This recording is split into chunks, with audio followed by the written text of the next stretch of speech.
امریکی صدر نے اسرائیل اور لبنان جنگ بندی میں بھی توسیع کا اعلان کر دیا ہے۔ اسرائیل اور لبنان کے درمیان جنگ بندی میں 3 ہفتوں کی توسیع کی جا رہی ہے۔ ٹرمپ نے کہا کہ اس سال اسرائیل اور لبنان کے درمیان امن قائم ہونے کا قوی امکان ہے۔ حزب اللہ کے خاتمے کے لیے لبنان کے ساتھ مل کر کام کریں گے۔ اسرائیلی اور لبنانی وفود کے درمیان ملاقات بہت اچھی رہی۔ اسرائیلی وزیر اعظم اور لبنانی صدر کی میزبانی کا منتظر ہوں۔ امریکی صدر نے اسرائیل اور لبنان جنگ بندی میں بھی توسیع کا اعلان کر دیا ہے۔ اسرائیل اور لبنان کے درمیان جنگ بندی میں 3 ہفتوں کی توسیع کی جا رہی ہے۔ ٹرمپ نے کہا کہ اس سال اسرائیل اور لبنان کے درمیان امن قائم ہونے کا قوی امکان ہے۔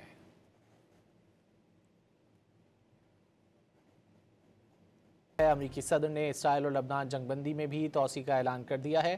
اسرائیل اور لبنان کے درمیان جنگ بندی میں 3 ہفتوں کی توسیع کی جا رہی ہے۔ ٹرمپ نے کہا کہ اس سال اسرائیل اور لبنان کے درمیان امن قائم ہونے کا قوی امکان ہے۔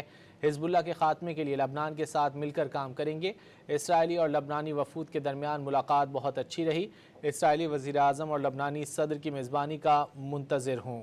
امریکی صدر نے اسرائیل اور لبنان جنگ بندی میں بھی توسیع کا اعلان کر دیا ہے۔ اسرائیل اور لبنان کے درمیان جنگ بندی میں 3 ہفتوں کی توسیع کی جا رہی ہے۔ ٹرمپ نے کہا کہ اس سال اسرائیل اور لبنان کے درمیان امن قائم ہونے کا قوی امکان ہے۔